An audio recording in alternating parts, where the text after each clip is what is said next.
Hello my dears, welcome to my YouTube channel. It's me Vichu. അപ്പോൾ ഞാനിന്ന് ഉപ്പുമാവ് ഉണ്ടാക്കുന്ന എൻ്റെ ഒരു രീതിയാണ് കേട്ടോ ഞാനിവിടെ ഷെയർ ചെയ്യുന്നത്. എല്ലാവർക്കും ഉപ്പുമാവ് ഉണ്ടാക്കാൻ അറിയാം, ഞാൻ എൻ്റെ ഒരു രീതിയാണ് കേട്ടോ. അപ്പോൾ ഇത്രയും ഐറ്റംസാണ് നമുക്ക് ഉപ്പുമാവിനായിട്ട് ആവശ്യം. നല്ല പോലെ റവ വറുത്തെടുക്കാം കേട്ടോ.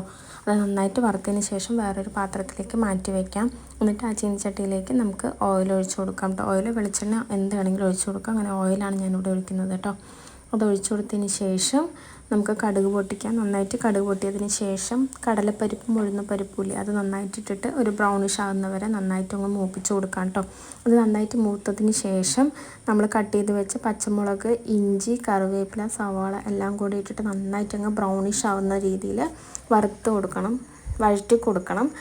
അപ്പോൾ ഇതിൽ നമുക്ക് ക്യാരറ്റ്, ബീൻസ്, അതേപോലെ തക്കാളിയൊക്കെ ഇടുന്നവരുണ്ട്. എനിക്കതൊന്നും ഇടുന്നത് ഇഷ്ടമല്ല കേട്ടോ. അതുകൊണ്ടാണ് ഞാനിത് മാത്രം യൂസ് ചെയ്യുന്നത്.